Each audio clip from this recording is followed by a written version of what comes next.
Welcome to today's video, and today we're going to be doing an oil change on my 2001 Ram 3500. So let's go ahead and get this thing pulled in the garage and we'll go ahead and get started.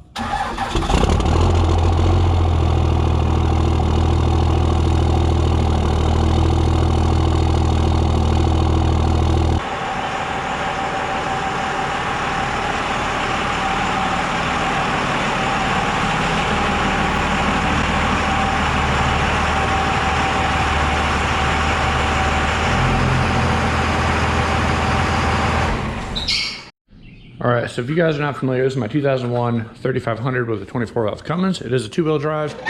Last video went ahead and installed some rock lights on here and they've been working out all right. And if you want to check out the Instagram, which has photos of that stuff posted up, go ahead and check out the description down below.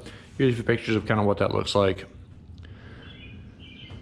So what we're doing today is we're gonna go ahead and do an oil change. Now, it hit me the other day that I haven't actually done an oil change since I first got the truck. I finally hit 7,000 miles and decided that's when I'm gonna do it. I'm running full synthetic in here.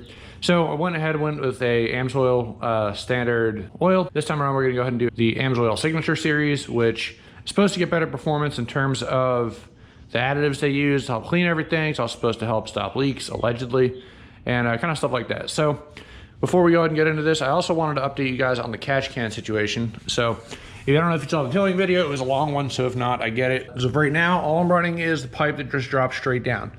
The catch can is right there. However, the issue is, even though these things are actually pretty big, and when you look inside, I don't know if you can tell in there, it's actually a very tiny turn down. It goes down to like 1/4 of an inch. Now, usually I wouldn't care, but you can see how big this vent is. So it's a vent and it's basically to vent out the crankcase pressure. There's no other vents on this motor except for right here.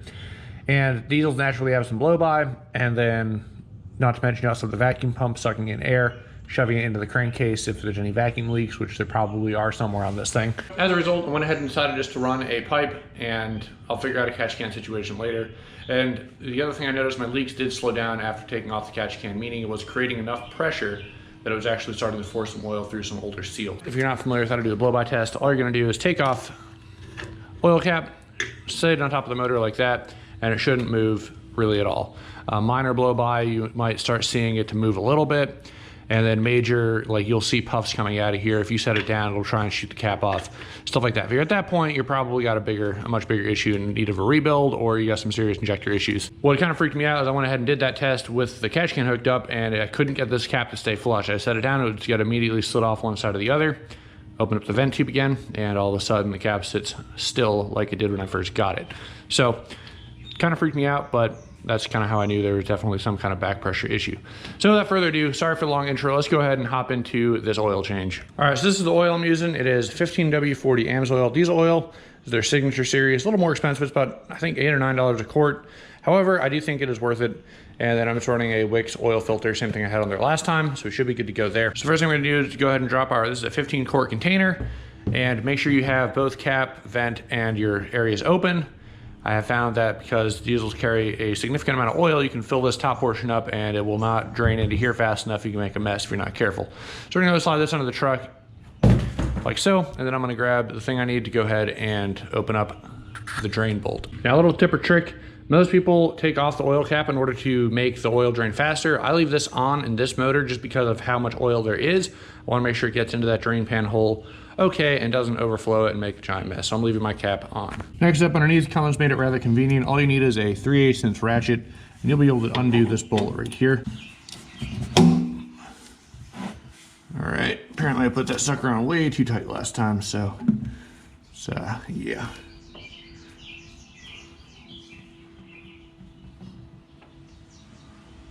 I'm actually just gonna let it drain like that. All right, it's pretty much coming down to a trickle now, so it should be good there. Let's go ahead and pop our bolt back in.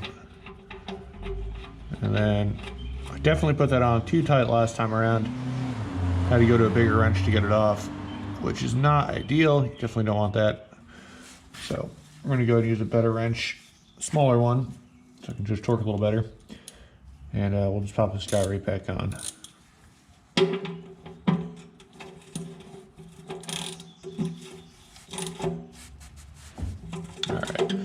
And if it's too loose, you'll start to see a drip, and you can always tighten it up a little bit later. All right, so it looks like I put this on just a little bit too tight to get it off by hand, so we're slipping our oil wrench on real quick.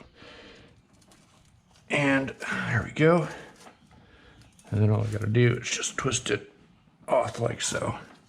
All right, now that she's loose, we're gonna go ahead and get our wrench back off. And then we'll go ahead and take off our oil filter. All right, so it's gonna leak a little bit. Not much you can do about that, unfortunately. Whoop, that's what I'm trying to avoid.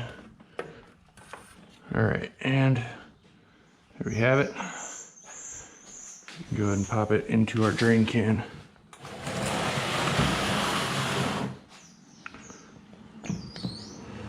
So we'll just set that there, let it drain out of the way. Now, the last thing we gotta check is make sure that nothing's stuck. So I wanna make sure our,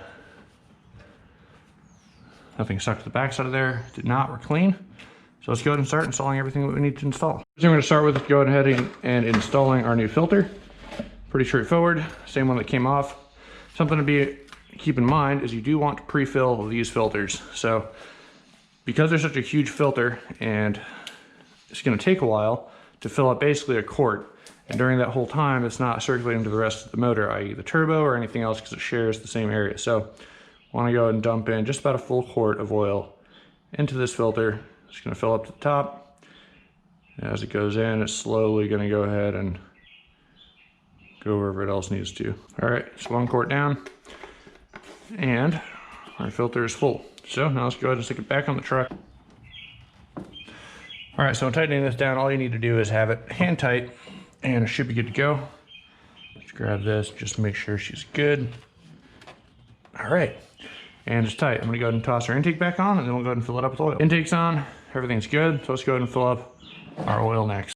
It's a little trick I like to use because I don't have a giant funnel on me at the moment. I'm gonna go ahead and use the empty oil container we just used as our funnel to go ahead and put fluid into the truck. So we're gonna use this to put into the truck. So I'm just gonna go ahead and set it there.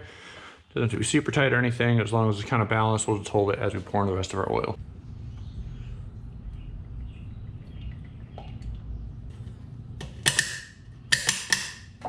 All right, so now it's cleaned up. Last 2 steps are to go ahead and start the truck, let it circulate a little bit, turn it off, check our oil level, see if we need to add anything extra.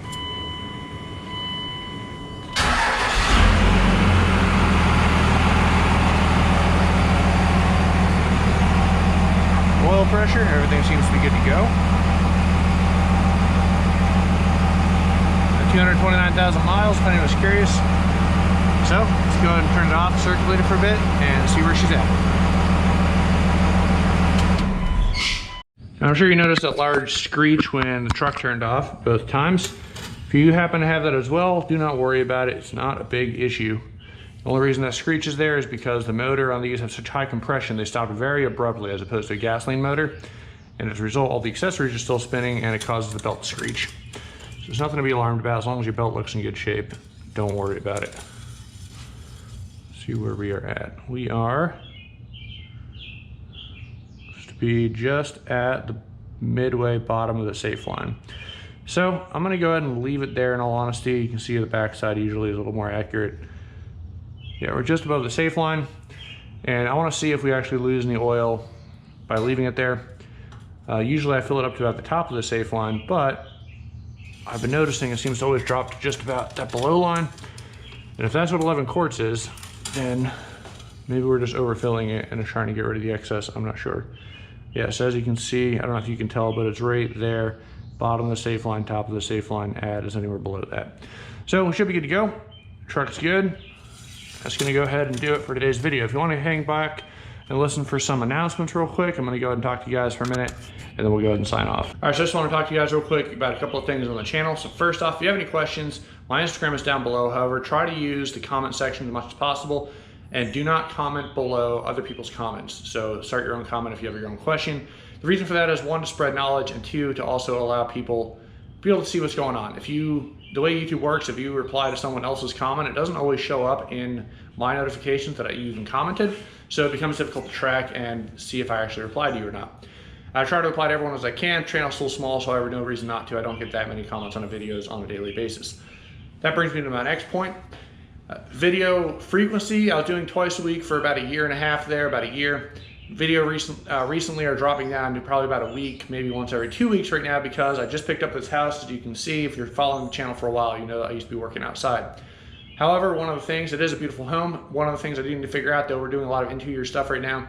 So I will be making a few videos on house stuff in the future. However, as I'm quickly learning, interior projects on homes are nowhere near as quick as doing stuff on a vehicle. So I can't just come out here for an hour or two, do something and make a video on it. So I'm working on one project in particular. It's taking me almost a week now because I am back at work, and also it just takes time, so I'm doing it in my free time.